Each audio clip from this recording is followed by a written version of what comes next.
মুখের হাসি কেড়ে নিয়ে আজ পর্যন্ত কেউ সত্যিকার ভাবে ভালো থাকতে পারেনি। সবাই ভালো থাকার অভিনয় করে। যেমন ভালো আছি শব্দটা ভালো আছির অর্থই দেয়। এটাই যদি বোঝা যায়, আপনি যদি দৈনিক 1000 মানুষকে কেমন আছেন জিজ্ঞেস করেন, সবারই উত্তর কম বেশি 19-20 হয়ে ভালো আছি শব্দটাই বের হবে। কিন্তু প্রশ্নের উপর যদি প্রশ্ন রেখে প্রশ্ন করেন, ভাই আদৌ কি আপনি ভালো আছেন, তখন দেখবেন প্রশ্নের সাথে সাথে চেহারা পরিবর্তন হয়ে গিয়েছে, সুর পরিবর্তন হয়েছে, আওয়াজ পরিবর্তন হয়েছে।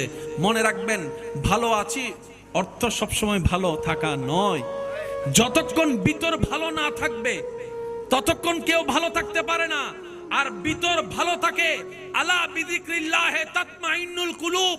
এক কথায় রবের সন্তুষ্টি মতো জীবনে চলতে পারলেই, রবের রহমত ভিতরে আসলেই ভিতরটা শান্তি হয়। তখন এমন ভাবে শান্তি হবে, পৃথিবীর সবাই আপনার জন্য কাঁটা বিছিয়ে দিল, ওই কাঁটার উপর হাঁটলেও সবাই দেখবে আপনার শরীর থেকে রক্ত বের হচ্ছে, কিন্তু সে ব্যথা আপনাকে অনুভব করবে না। আপনার রবে আপনাকে রহমত দিয়ে শান্তির জগতে পাঠিয়ে দিবেন।